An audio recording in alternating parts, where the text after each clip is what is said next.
Hey folks, and welcome to the channel. This is our 1965 Mustang Fastback GT350 tribute car. This car is featured on the banner page of both our Facebook and YouTube channel, The Smell of Gas. Now, since launching the channel, we have received requests from folks asking about the history of this car. When are you going to make the video explaining the background and how you acquired the car? So in this video, we're going to discuss how we acquired the car and how we got it back on the road after 20 years. So stay tuned.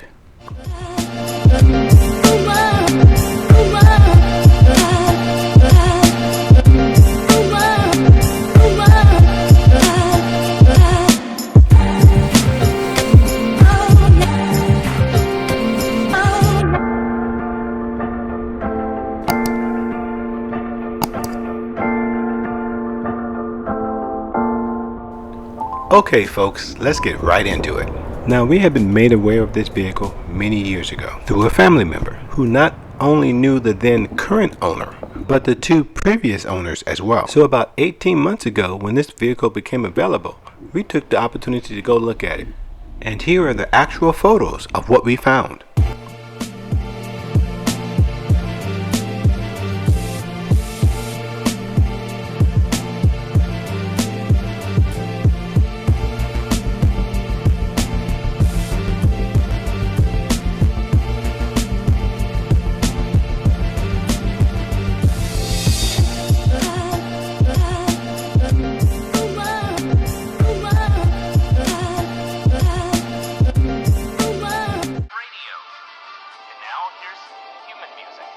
Ultimately, what we found was an A-Code 65 Fastback 4-speed manual with a top loader and 3.0 rear gears that hadn't been driven or started for over 20 years. What we would soon learn was, despite its overall good condition, there were very good reasons why this car hadn't been driven for such an extended period of time. But more on that in a moment.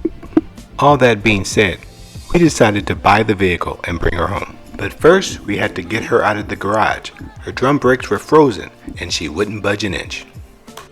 Luckily for us, the tow truck driver was able to carefully pull her out of the garage. We then removed the front wheels, dislodged the brakes, and placed her on the tow truck for the ride home. Now, based on the documentation that came as part of the sale, we have been able to confirm that this car has been in its GT350 clone configuration, including its replacement 302, since 1990. Now, once we got her home, we began the process of replacing the old with the new. Now, the old rusty gas tank and sending unit had to go. In went a new gas tank, a new 3/8 inch sending unit, and new 3/8 inch stainless steel fuel lines. We installed a high-performance fuel pump to finish off the fuel system upgrades. Up next was the braking system. We installed SSBC front disc brakes along with stainless steel brake lines with nickel copper at the rear axle and master cylinder. For added safety, the single bowl master cylinder was replaced with a dual bowl unit. We decided to forego installing the rear disc brakes at this time, instead opting to do a total refresh, including installing new drums. Next up were the wheels and tires. We decided on 17 inch at all four corners. Now, before hitting the road, we performed an engine coolant flush. We also removed the non-functioning AC unit. We did decide to leave in the under the dash unit for its period good looks and its functional fan. Alright folks, now it's time to hit the road.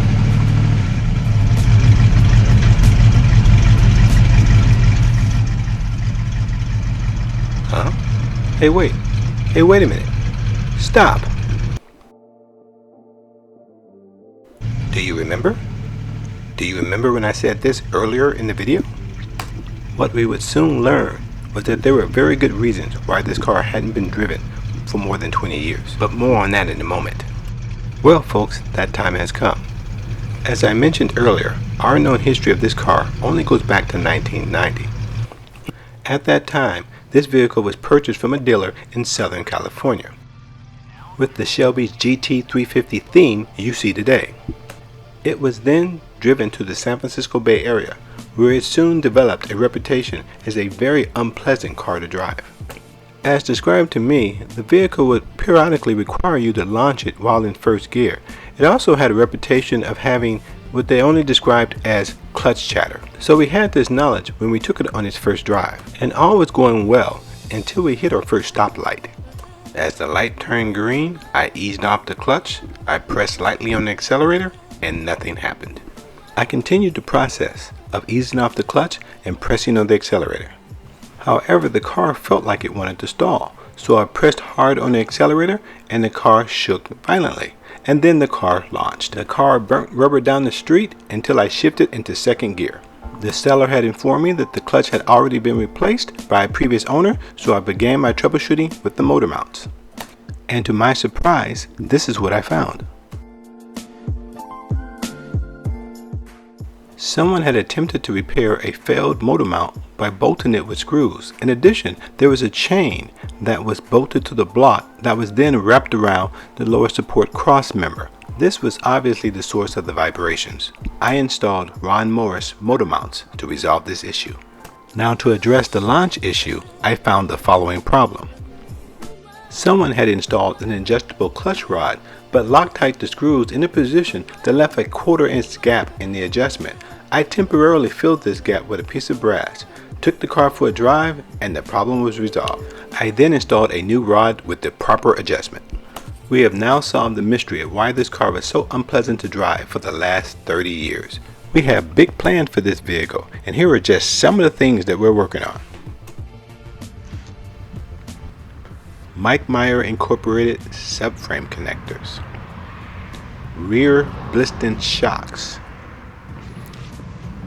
Other than the new shift boot we installed, our Mustang hasn't had an interior facelift in 30 years. A new dash bezel is well deserved. Also, we want to dress up the engine bay a little bit. New aluminum valve covers. To see these projects and others, go ahead and subscribe. And until next time, thanks for watching.